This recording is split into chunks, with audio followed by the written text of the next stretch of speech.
Bueno, pues lo que Carlos ha explicado fenomenal en 20 minutos realmente lleva un trabajo detrás realmente durísimo, ya que el implementar un demostrador en una planta real tiene una complicación enorme. Ya bastante tienen las empresas con el día a día de la producción como para encima buscar los espacios, buscar los huecos, buscar los recursos para poder implementar este tipo de elementos con la intención, como hemos visto, de intentar demostrar la viabilidad de este tipo de mezclas y que se puede fabricar mezclas asfálticas de otra manera. Yo en mi presentación voy a hablar ahora de los resultados ambientales y muy ligeramente de la parte socioeconómica del proyecto.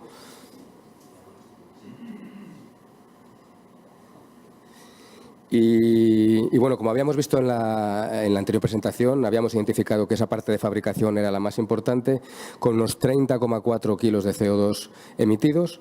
Y esta es la foto, digamos, de la comparación del proceso convencional frente al proceso alternativo. Como podéis ver, todo lo que tiene que ver con las etapas de materias primas, transporte de materias primas, distribución y puesta en obra no cambia, porque nosotros no vamos a modificar para nada la composición de la mezcla, no vamos a modificar las distancias de esas materias, ni la distancia hasta la obra, ni su ejecución, pero sí es en la etapa de fabricación donde ponemos los mayores esfuerzos. Pasamos de 60 kilos aproximadamente, 62 kilos de CO2 por tonelada de mezcla asfáltica a un valor de 37,8. Estamos bajando un 80% aproximadamente los impactos en términos de emisiones de gases de efecto invernadero en el proceso de fabricación y teniendo en cuenta el alcance desde que se extraen las materias primas hasta que la mezcla asfáltica está en la carretera, estamos bajando casi un 40% del impacto de esa mezcla. Ese es, digamos, el gran logro del proyecto. Otro, como hemos comentado antes y como ha explicado perfectamente Francisco de ICA, es la consecución de las reglas de categoría de producto que hemos desarrollado bajo el esquema de EPD System de Environdec para las mezclas asfálticas. Esto ha derivado en la posterior declaración ambiental de producto que ha conseguido Collosa y, como comentaba, pues ICA Ingeniería nos ha apoyado estupendamente en esta tarea. Esta EPD, que ya está disponible online, la podéis consultar entrando en la página web de Environdec y buscando, tiene un buscador muy sencillo, muy intuitivo en el que puedes buscar o bien por el nombre de la empresa o por el tipo de producto. Ya está disponible.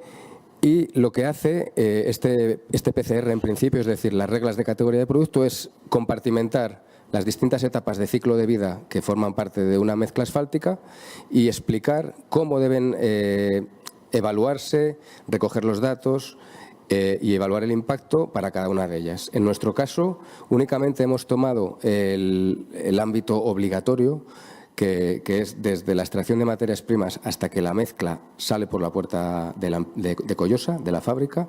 Entonces, únicamente tenemos, como podéis ver ahí, la parte de producto, donde incluimos las materias primas, el transporte de esas materias primas y el proceso de fabricación. Esto es lo que nosotros hemos evaluado en el proyecto. Estas tres etapas que podéis ver aquí, donde en principio ni la primera ni la segunda van a variar y es únicamente la tercera, el alcance A3, donde va a haber unas mejoras ambientales con respecto a los procesos convencionales. Esta es la EPD ya con la portada, el formato oficial, que como os comentaba podéis descargar y podéis ver los resultados de Collosa. Estos son los impactos ambientales que Collosa ha decidido comunicar de manera pública. Estos impactos, como hemos comentado anteriormente, están verificados por una entidad independiente que se ha encargado de evaluar cómo hemos recogido esos datos, qué bases de datos hemos utilizado, cómo ha sido el proceso de evaluación y que cumplimos con las reglas del análisis de ciclo de vida y de la ISO 14025. Podéis ver en azul las categorías de impacto típicas asociadas a los PCRs y típicas impactos ambientales que podéis encontrar comúnmente.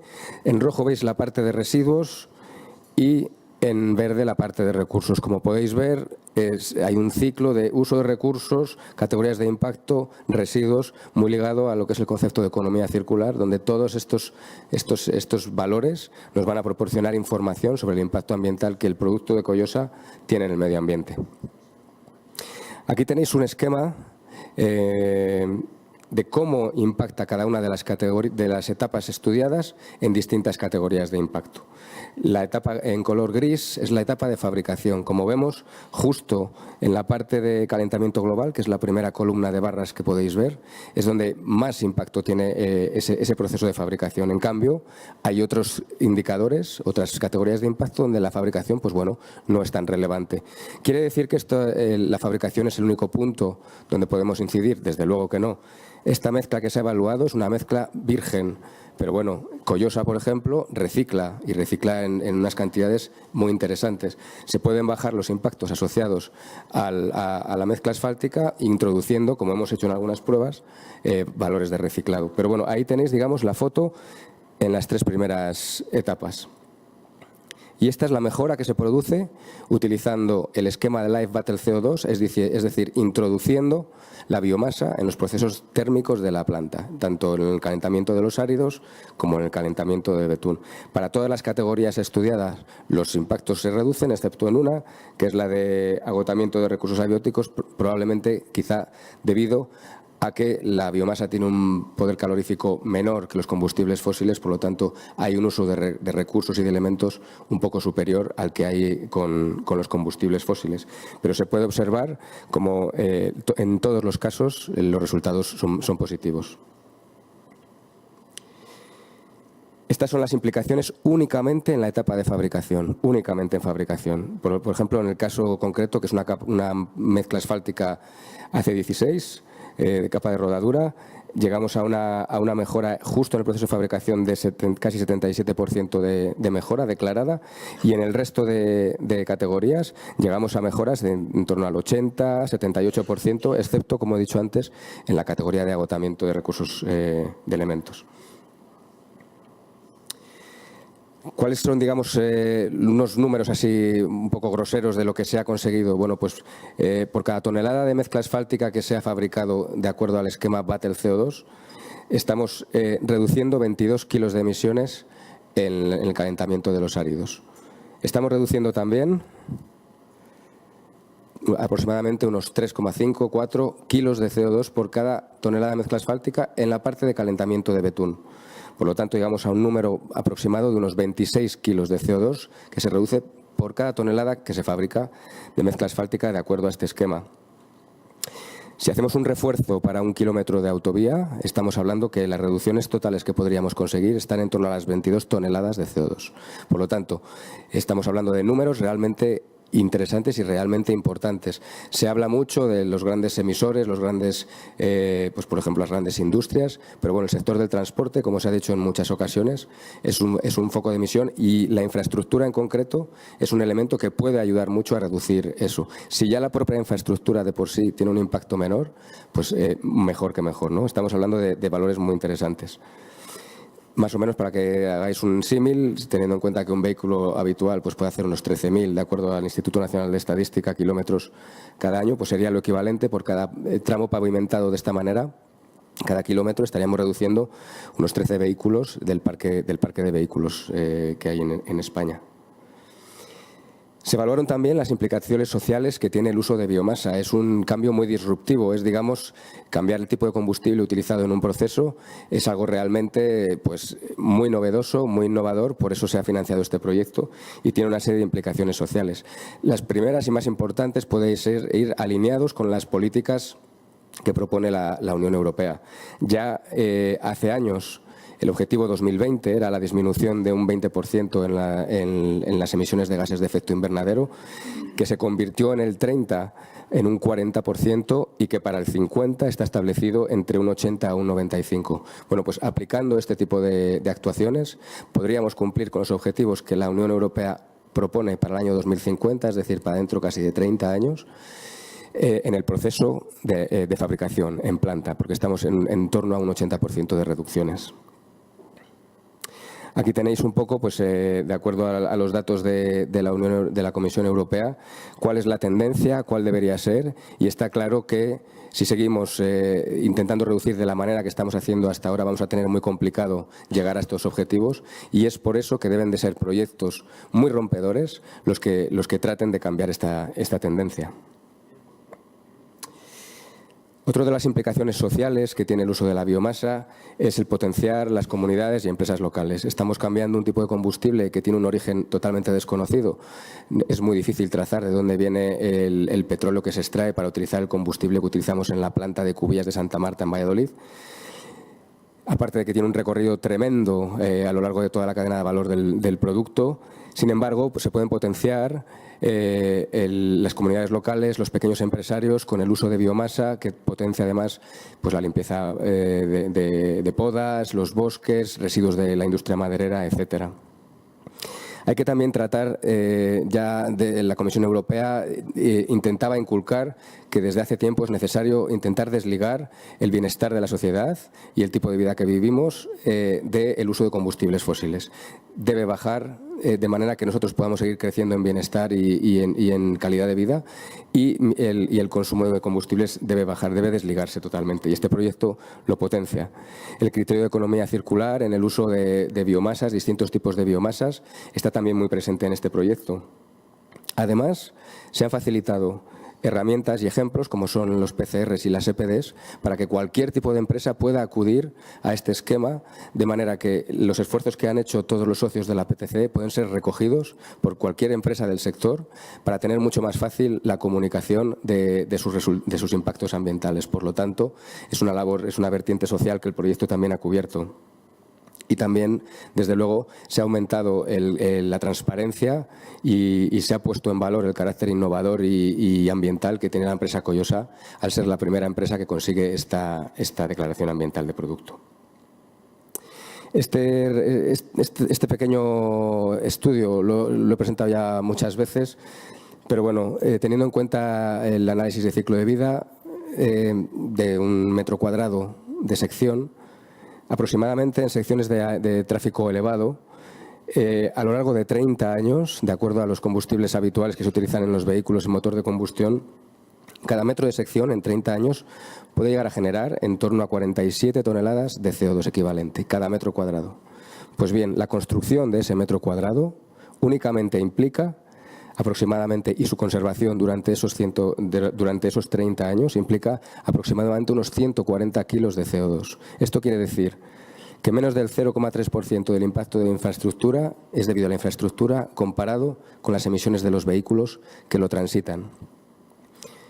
Con un coste ambiental de 65 kilos de CO2 en 30 años, que es lo que más o menos se puede invertir en mantenimiento y en conservación de una sección, se podrían llegar a reducir, de acuerdo a datos de la APA, con un 5% de reducción de consumo en los vehículos, en torno a 2.300 kilos de CO2. Esto implica que tendríamos un retorno ambiental de menos de 10 meses. Si esto fuera una inversión financiera, creo que nadie se quedaría con las manos paradas. Esto es una amortización ambiental que es muy compleja de evaluar, muy difícil de estimar, pero que realmente funciona. Es lo que hemos comentado varias veces, que por cada kilo que se invierte en conservación se pueden llegar a ahorrar 36 kilos de emisiones de los vehículos que transitan esas secciones. Quiere decir que las mezclas asfálticas tienen un efecto palanca muy elevado, con muy poquito se puede conseguir mucho, y realmente el proyecto Battle CO2 lo que consigue es que este ratio entre inversión y retorno pueda ser incluso más elevado. ¿Por qué? Porque el impacto a la hora de conservar va a ser menor, ya que tenemos menos emisiones al fabricar estas mezclas. Respecto a los temas económicos, y de manera muy grosera, comentar que España tiene una tendencia creciente en el uso de la biomasa y como es lógico, en el retorno económico que tiene este sector. El consumo de biomasa se centra en su mayoría en la parte residencial, seguido por la industria con un 26%, y estamos hablando de valores que cada vez empiezan a ser más importantes, siendo la biomasa sólida, digamos, el combustible estrella. El precio del pellet es variable y va siempre ligado al precio del combustible fósil, al que en teoría sustituye, ¿no? Por lo tanto, existe una variabilidad en función tanto de cuál es el esquema de transporte, es decir, no es lo mismo pequeñas cantidades en sacos como para procesos industriales a granel, pero también dependiendo de la época, de cómo esté el combustible fósil, el precio del pellet también va a variar. La astilla tiene una variación más pequeña, al ser un tipo de combustible un poco diferente, pero también sigue un poco la línea que puede llegar ese tipo de combustible. En cuanto a costes de operación, y hablando de que esto depende de muchos factores, entre ellos, por ejemplo, pues, la producción anual de la empresa que instale este tipo de prototipos, en función de cuál es el precio del pellet, en función del precio del fósil. Pero vamos, haciendo 3 escenarios en los cuales se comparan pues, la diferencia más alta entre pellet y fósil, la media y la más favorable, podemos hablar que en el calentamiento de betún se puede llegar a ahorrar en costes de operación, estoy hablando, es decir, únicamente en lo que es el consumo de combustible, en torno a un 31%. Esto no quiere decir que el uso de este tipo de combustibles no implique unos gastos que a lo mejor el combustible fósil no tiene. Este tipo de combustibles genera unas cenizas que tienen que ser gestionadas correctamente. Por lo tanto, pues bueno, hay una serie, no todo es bonito, también tiene sus cosas, digamos, sus contraprestaciones, y una de ellas es, por ejemplo, la gestión de las cenizas. De todas maneras, tanto el pellet como la astilla que se ha trabajado tienen un nivel de cenizas muy pequeño, pero bueno, hay que tenerlo en cuenta. Y respecto a lo que es el calentamiento de áridos, pues las mejoras pueden estar en torno, vamos a hablar, de un 16%, ¿de acuerdo? En este caso, en el proyecto hemos trabajado con pellet, se puede trabajar con astilla, también en el calentamiento de áridos. El motivo de trabajar con pellet es que tiene un poder calorífico superior y, por lo tanto, podríamos llegar a producciones más elevadas dentro de lo que es un demostrador.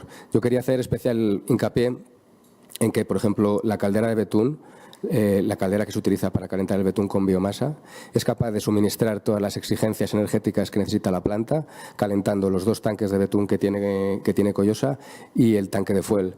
Por lo tanto, puede operar de manera industrial sin ningún tipo de problema. El trommel y el quemador es otra cosa diferente. Los proyectos LIFE no financian instalaciones industriales, financian demostradores. Lo que pretenden es que a través de un prototipo o de un demostrador puedas validar una tecnología que más tarde pueda ser hacer un upscale, es decir, llevar a niveles más industriales, más elevados. En el caso de Collosa, el trommel con el que hemos trabajado y el quemador eran capaces de facilitar una producción en torno a las 35 toneladas de árido por hora. Nosotros consideramos que este tipo de trommel no es operativo, lógicamente, a nivel industrial, ya que una planta necesita producciones mucho más elevadas, pero sí que a nivel demostrador es capaz de proporcionar la información suficiente como para abrir un camino y saber que este camino se puede seguir. En cuanto al retorno, vuelvo a decir exactamente lo mismo. Todo depende de la producción. Si las plantas se funcionaran 24/7, o sea, 24 horas al día, 7 días a la semana, lógicamente los retornos serían mucho más cortos, pero podemos estar hablando de este número, de este valor, teniendo en cuenta ya el coste del equipo, el coste de operación y la vida útil todo, teniendo en cuenta que estos números son muy variables. Las principales conclusiones a las que se llega, bueno, hemos conseguido reducir las emisiones en la planta de acuerdo a los objetivos que teníamos previstos, llegando en torno a un 80%. Hemos validado técnicamente que ese proceso funciona y hay varios tramos de ensayo que han permitido validarlo, como comentaba, aparte de los ensayos correspondientes que se han realizado. Los prototipos son a una escala que para ser un prototipo yo considero que son bastante aceptables, un 100% en el calentamiento de betún, como he dicho antes, y en torno a un 22% con respecto a la producción que Collosa es capaz de dar de manera convencional. Son números interesantes. Los áridos y las mezclas están validados desde el punto de vista técnico y cumplen, y el tema del desarrollo de las reglas de categoría de producto y la EPD de Collosa. Collosa ha conseguido tener una planta multifuncional y eso también es un punto a favor en el proyecto. ¿En qué sentido? Es capaz de fabricar mezclas en caliente, es capaz de fabricar mezclas en semicaliente, con modo fósil, con modo biomásico. con modo mixto, es decir, utilizando parte fósil y parte biomásica. Puede utilizar material virgen en sus mezclas y puede utilizar material reciclado. Por lo tanto, a día de hoy yo pienso que estamos ante una de las instalaciones más versátiles que se puede encontrar a la hora de fabricar los distintos tipos de mezcla de manera convencional o de manera innovadora. Pero bueno, como comentaba antes, no todo son cosas positivas, sino que hay algunas, no voy a decir negativas, sino que pueden implicar ciertos riesgos o ciertas complicaciones. El tema de los combustibles fósiles sólidos y su generación de cenizas, que he comentado anteriormente. Determinadas limitaciones que no son, a las que son ajenos los combustibles fósiles, como puede ser pues la necesidad de cuidar mucho la gestión de esa biomasa para evitar que se humedezca, que esté resguardada, que esté bien almacenada y que tenga unos valores de humedad aceptables. También los equipos que utilizan combustibles biomásicos tienen unas necesidades de mantenimiento diferentes a las que tienen los combustibles fósiles. Eso también es algo que hay que tenerse en cuenta y que son mantenimientos que deben considerarse. Y luego, digamos, el kit de la cuestión o, digamos, lo que a lo mejor todo el mundo puede llegar a plantearse en este momento, que es realmente quién está dispuesto a sustituir sus quemadores de fuel o de gas y apostar 100% por este tipo de combustible. Pues yo entiendo que, y mi recomendación sería que nadie en el sentido de que no se puede hacer una apuesta tan drástica en este aspecto. El calentamiento de betún está totalmente garantizado, no hay ningún problema, pero en el calentamiento de áridos vamos a proponer alguna alternativa que puede hacer que la penetración en el mercado sea mucho mejor. Y también otra de los inconvenientes es, bueno, de acuerdo, hemos llegado a producciones de 35 toneladas hora, pero eso a mí no me vale en mi fábrica. Yo necesito tirar mucha más mezcla por hora. ¿Cómo puedo gestionar eso? ¿Cómo puedo llegar a eso? Bueno, pues mientras que en el tema del calentamiento de betún, como he comentado, estaría solucionado porque el equipo que hemos instalado da servicio perfectamente a Collosa, de acuerdo a lo que hemos comentado aquí. La parte relativa al calentamiento de áridos, yo sugeriría que se hiciera una transición paulatina. ¿A qué me refiero? Hay un riesgo implícito muy alto en volcar el 100% de la producción del calentamiento de árido a la biomasa, más aún cuando no hay experiencias suficientes en este aspecto, pero una de las maneras en las que se puede empezar a introducir, que es precisamente lo que trata este tipo de proyectos, es, por ejemplo, en el aumento de producción. Ahora mismo, la planta de Collosa tiene una producción de 160 toneladas hora, que es una producción suficiente pues, a nivel industrial. Bueno, pues aumentando esas 35 toneladas que se pueden fabricar mediante biomasa, estaríamos hablando de poder lograr una producción en torno a las 210 toneladas hora, 295 de unas 200 toneladas hora de la planta. Siempre, por supuesto, que pues, todo el mecanismo de elevadores, mezcladores, etcétera, etcétera, tengan la posibilidad de fabricar de esa manera. De esta manera, ¿qué conseguimos? No estamos poniendo todos los huevos, digamos, en el mismo cesto de apostar por la biomasa y a ver qué pasa, que es muy arriesgado, pero sí que estamos empezando a introducir este tipo de actuaciones. Otra de las cosas que se pueden hacer es, bueno, normalmente las fracciones más finas suelen ser las que más humedad contienen, las que son necesitan más aporte energético. A lo mejor esa parte se puede dejar al combustible fósil y quizá granulometrías superiores se pueden llevar a la parte del quemador del trommel de biomasa para que tenga más facilidad a la hora de retirar, incluso la producción puede ser incluso más elevada. Por lo tanto, esa es una manera de intentar llevar y acercar lo que parece que está tan alejado de la realidad, intentarlo llevar al mercado real y a los procesos industriales. Por supuesto, mejorar el ratio de producción implica pues, mejorar la eficiencia de la planta, mejorar el beneficio de la empresa y disminuir los tiempos de ejecución de las obras. Por lo tanto, esta puede ser una de las maneras. Y otra de las opciones es volcarnos y volcar el uso de la biomasa con mezclas que necesitan menores necesidades energéticas.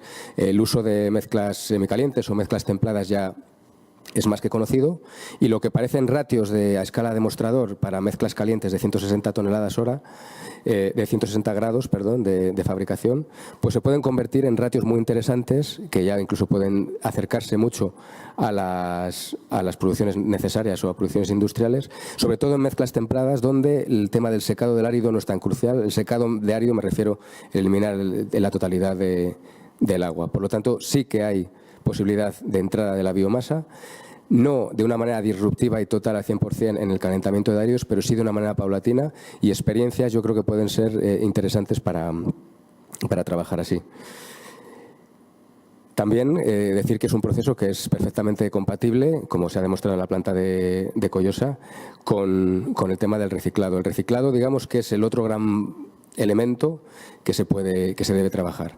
Una combinación ideal sería tener buenos ratios de reciclado, trabajar con mezclas de bajas necesidades energéticas, hablando de semicalientes o templadas, y utilizando combustible fósil, combustible biomásico como combustible. Por lo tanto, estamos hablando de retos que todavía están pendientes, muy importantes, y que pueden disminuir el tema de las emisiones de CO2 de manera drástica en este tipo de actuaciones. Me gustaría agradecer a mucha gente que ha colaborado en este proyecto. Por supuesto, agradecer a las administraciones que han facilitado que se hayan desarrollado actuaciones en sus carreteras con tramos de ensayo. Por supuesto, al programa LIFE y a EASME y a NEMO, que son, digamos, los que instrumentan y articulan este tipo de convocatorias. Y bueno, mucha cantidad de eventos donde nos han permitido explicar nuestros resultados y únicamente poner en valor, una vez más, este tipo de proyectos, como he comentado antes, tienen un ratio de financiación limitada, que está limitada en este caso al 60%, y poner en valor una vez más, y por última vez en la jornada de hoy, que bueno, los esfuerzos que han realizado las empresas y las organizaciones que hemos participado en este proyecto, intentando sobre todo proporcionar información al resto del sector de estas mezclas asfálticas, pues bueno, ha sido muy, muy grande y nos sentimos muy orgullosos, y en esta jornada pues sacamos también un poco pecho en el sentido de que creemos que lo hemos hecho al menos lo mejor posible, lo mejor que hemos podido. Muchas gracias.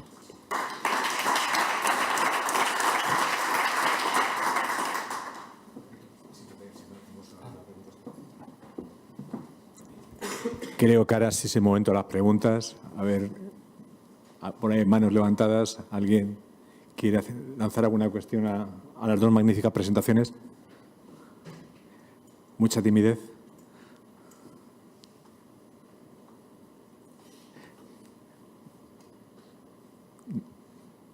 Pues voy a lanzar yo una entonces.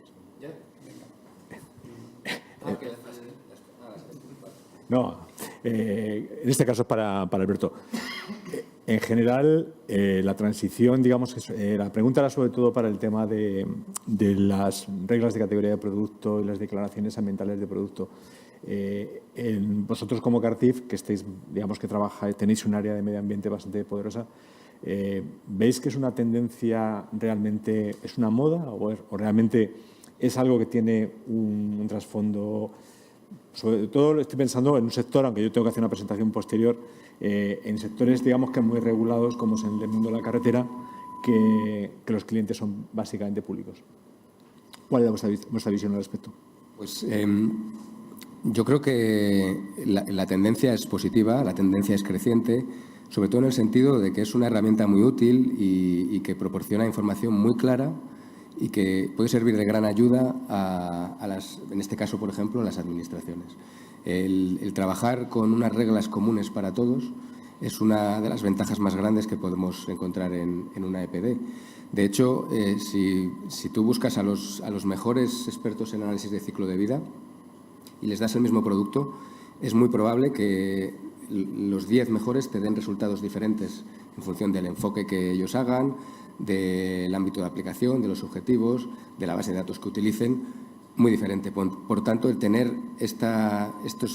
digamos, este coto, estos límites, esta frontera que nos dice cómo tenemos que calcular las cosas, es muy útil.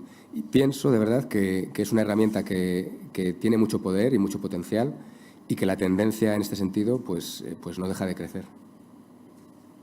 Muchas gracias. No sé si mientras tanto se ha animado alguien. ¿Tiene alguien alguna pregunta? Si no, de todas maneras, los datos de contacto los facilitaremos, distribuiremos. Toda la información va a estar en la página web del proyecto, va a estar todas estas presentaciones y más los vídeos, las grabaciones. O sea que si alguien en un momento dado necesita preguntar algo, los datos de contacto de los ponentes son fácilmente accesibles. Muchas gracias por vuestra participación.